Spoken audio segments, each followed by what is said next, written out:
In a quiet town where everyone knew each other, there lived an old man named Mr.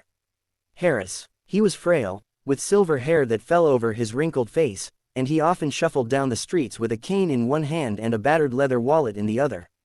The wallet was so worn out that its edges were frayed, and its color had faded to a dull brown.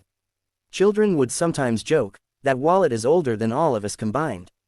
Mr. Harris never reacted. He would just smile politely, tuck the wallet back into his coat pocket, and continue walking. To the people of the town, he was just another poor old man. He lived alone in a tiny, broken house at the edge of town, and many believed he had nothing. Some shopkeepers felt sorry for him and let him take bread or milk on credit. Others shook their heads when they saw him counting pennies from his wallet, often unable to buy more than the bare minimum.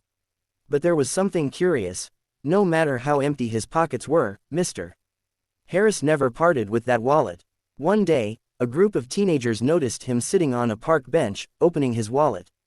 They peeked, expecting coins or maybe a single bill.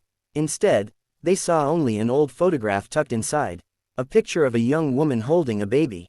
"Is that all you've got in there, old man?" one of them teased. "A useless photo." Mr. Harris looked at the picture for a long time before softly replying, "Sometimes what seems useless holds more value than you can imagine." The boys laughed and walked away, but his words lingered. As the days passed, people grew more curious. Why did this old man cling to an empty wallet as if it were treasure? The secret remained locked away, guarded by his silence. What no one knew was that inside the lining of that old wallet, hidden deep between layers of leather, was something extraordinary, something that had been resting there for decades, waiting to change everything. The years weighed heavily on Mr. Harris. One winter evening, as snow fell gently outside, he sat alone in his chair, clutching the wallet against his chest. His breathing grew weaker, and he knew his time was near. The next morning, neighbors discovered him peacefully gone. Word spread quickly across the town, and though many didn't know him well, they gathered for his funeral. A few kind souls arranged for a simple ceremony, laying him to rest beside his late wife. Afterward, the lawyer who handled small estates in the town announced that Mr. Harris had left only one possession in his will, his wallet. And strangely, he had left it not to a relative but to Emma, the kind-hearted young woman who often brought him food and checked on him when no one else did. Emma was touched. She had never expected anything from the old man. She thought it would simply be a keepsake, a memory of someone who had lived humbly and quietly. When she opened the wallet, she found the same faded photograph she'd seen him hold so dearly. But as she ran her fingers along the leather, something odd caught her attention. A seam along the edge felt thicker than usual. Out of curiosity, she carefully pulled it apart. To her shock, a folded piece of paper slipped out. It was yellowed with age, the ink faded but still legible. Her hands trembled as she read it. It was a legal document, proof of ownership of a vast piece of land just outside the town. A piece of land that, according to recent records, had been developed into a thriving commercial district worth millions. Emma gasped, unable to believe what she was holding. The old man, who everyone thought was penniless, had been the rightful owner of a fortune all along.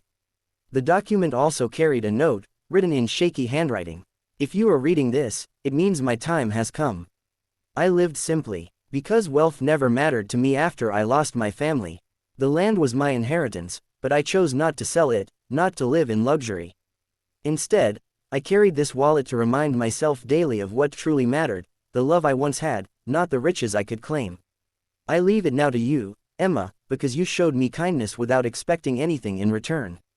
May you use it wisely, not for greed, but for good." Emma's tears blurred the words as she pressed the wallet to her chest. She realized that the old man had lived his final years appearing poor, yet carrying a secret worth millions, not because he wanted the wealth, but because he valued love and kindness more than gold. In the months that followed, Emma claimed the inheritance. But instead of keeping it for herself, she honored Mr. Harris' memory by using it to build a community center and a shelter for the poor, ensuring that no one in town would ever go hungry or feel forgotten. The townspeople were stunned when they learned the truth. The poor old man with the empty wallet had, in fact, been one of the richest among them, not because of money, but because of the wealth of his heart. And every time Emma visited the community center, she placed the old, worn wallet in a glass case at the entrance with a small plaque that read,